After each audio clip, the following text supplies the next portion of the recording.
मुख्यमंत्री एकनाथ शिंदे ने उद्धव पर साधा निशाना, बोले चुनाव जीतने के लिए चुनाव चिन्ह की जरूरत नहीं। महाराष्ट्र के मुख्यमंत्री एकनाथ शिंदे ने पुणे में एक रैली में कहा, हमें निर्वाचित होने के लिए चुनाव चिन्ह की आवश्यकता नहीं है। साथ ही कहा कि हमने एक बार फिर शिवसेना का स्वाभाविक गठबंधन बना लिया है और ये सरकार जनता की है। महाराष्ट्र के मुख्यमंत्री एकनाथ शिंदे ने मंगलवार को एक बार फिर उद्धव ठाकरे के नाम लिए बिना उन पर निशाना साधा। उन्होंने कहा कि किसने धोखा दिया, हम या कोई और। साथ ही कहा कि हमने एक बार फिर शिवसेना का स्वाभाविक गठबंधन बना लिया है और ये सरकार जनता की सरकार है। समाचार एजेंसी NAID के अनुसार पुणे में एक रैली में बोलते हुए सीएम एकनाथ शिंदे ने कहा कि हमें निर्वाचित होने के लिए चुनाव चिन्ह की आवश्यकता नहीं है। उन्होंने कहा कि हमने अपने निर्वाचन क्षेत्र में बहुत काम किया है, इतना ही मेरे लोगों द्वारा चुने जाने के लिए प्रतीक की आवश्यकता नहीं है। उद्धव ठाकरे की आलोचना। शिंदे ने अपने समर्थकों और नेताओं से मिलने का समय नहीं देने के लिए उद्धव ठाकरे की आलोचना की। मुख्यमंत्री एकनाथ शिंदे ने कहा कि सरकार सत्ता में आई और वे हमारी पार्टी के सीएम बने,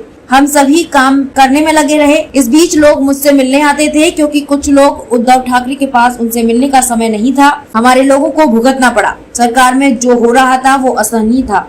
शिवसेना को खत्म करने का प्रयास। उन्होंने कहा कि हमने ये फैसला इसलिए लिया है क्योंकि आने वाले चुनाव में शिवसेना के पास काफी कम विधायक थे। शिवसेना को खत्म करने के प्रयास जारी थे। लोगों को जेल में डाला जा रहा था और खुद को बचाने के लिए उन्हें अपनी पार्टियों में शामिल होने के लिए कहा जा रहा था। मुख्यमंत्री शिंदे ने कहा कि बाला साहेब के साथ काम करने वाले वरिष्ठ नेताओं को भी वर्षा बंगले से बाहर जाना पड़ा। ऐसी शक्ति का क्या उपयोग है। उन्होंने कहा कि मैं मंत्री था और उदय सामंत भी थे। मैंने अपने निर्वाचन क्षेत्र में बहुत कार्य किए हैं, इसलिए मुझे लोगों द्वारा चुने जाने के लिए चुनाव चिन्ह की आवश्यकता नहीं है। एकनाथ शिंदे के नेतृत्व वाली महाराष्ट्र सरकार को शिवसेना नेता आदित्य ठाकरे ने मंगलवार को देशद्रोही सरकार कहकर पुकारा और बोले कि ये जल्द ही गिर जाएगी। सतारा जिले के पाटन में एक रैली में आदित्य ने कहा कि 20 जून से महाराष्ट्र में विश्वासघात हुआ है। ये देशद्रोहियों की सरकार है। ये एक अनाधिकृत असंवैधानिक सरकार है जो गिर जाएगी।